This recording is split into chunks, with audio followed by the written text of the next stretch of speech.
Salam sejahtera bagi kita semua. Kiranya saudara-saudari beroleh sukacita sepanjang hari ini. Sebelum kita mengawali segala aktivitas kita akan bersekutu dengan firman Tuhan. Terlebih dahulu kita bersatu di dalam doa. Kita berdoa. Terima kasih Tuhan untuk hari yang indah ini. Tuhan masih memberikan kami kesempatan untuk menjalani hari yang indah ini. Sebelum kami mengawali segala kegiatan kami mau bersekutu dengan firman-Mu. Terangi hati dan pikiran kami melalui tuntunan Roh Kudus-Mu, agar kami Tuhan dapat mengerti firman-Mu dan melakukannya di tengah-tengah kehidupan kami. Dalam Kristus Yesus kami berdoa dan mengucap syukur. Amin. Saudara-saudara yang terkasih dalam Tuhan Yesus Kristus, renungan harian pada hari ini tertulis dalam Amsal 22 ayat 8. Saya akan bacakan untuk kita semua, demikian bunyinya. Orang yang menabur kecurangan akan menuai bencana, dan tongkat amarahnya akan habis binasa. Demikian pembacaan firman Tuhan. Saudara-saudara yang terkasih dalam Tuhan Yesus Kristus, ada lagu Batak yang menggambarkan tentang apa yang dilakukan oleh seseorang, itu juga yang akan dituainya. Lirik lagu itu seperti ini. Molo sinua kacang, kacang do na tubu. Molo sinua gadong, gadong do na tubu. Molo sinua nadenggan, nadenggan do naro. Molo sinua naroa, naroa do naro. Kira-kira terjemahan bebasnya seperti ini. Jika kita menanam kacang, maka kacangnya akan tumbuh. Jika kita menanam ubi, maka ubi juga yang tumbuh. Jika kita menaburkan kebaikan, maka kebaikan yang akan menghampiri kita. Jika kita menaburkan yang tidak baik, maka yang tidak baik juga yang akan menghampiri kita.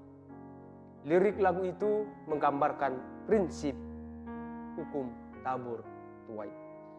Memang dalam Alkitab di Galatia 6 ayat 7b dikatakan seperti ini. Karena apa yang ditabur orang itu juga yang akan dituainya. Namun perlu kita ingat saudara-saudaraku dan pahami bahwa kita melakukan yang baik, menaburkan yang baik, bukan bertujuan agar kita menerima balasan yang baik. Bukan seperti itu. Tentu kita melakukan yang baik, menaburkan yang baik, karena kita sudah terlebih dahulu menerima apa yang baik dari Tuhan.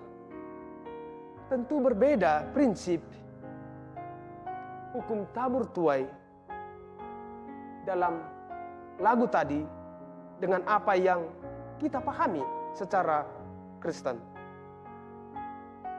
Saya memakannya dengan istilah tuai tabur.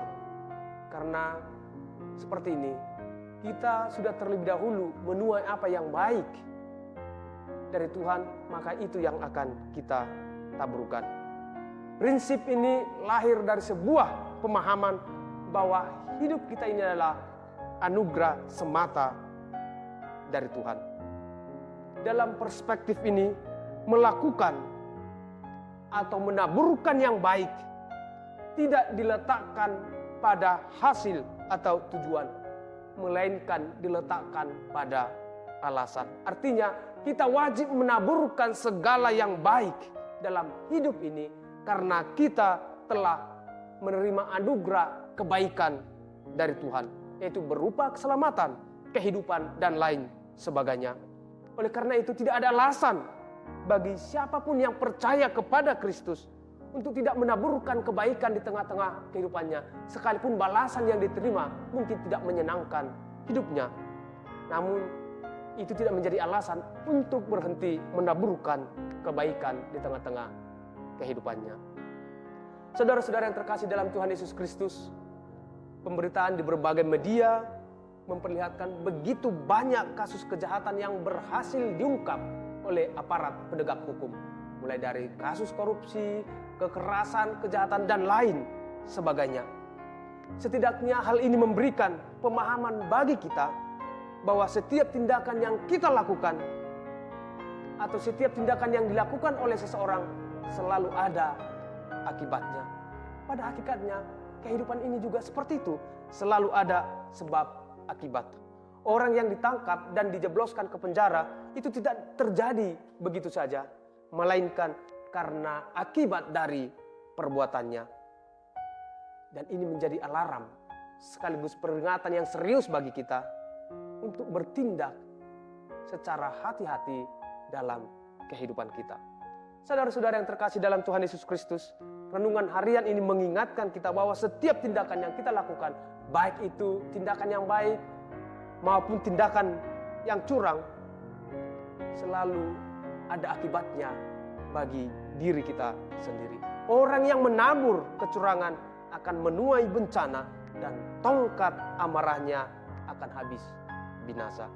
Tentu ini menjadi permenungan yang mendalam bagi kita semua dalam bertindak dan berperilaku.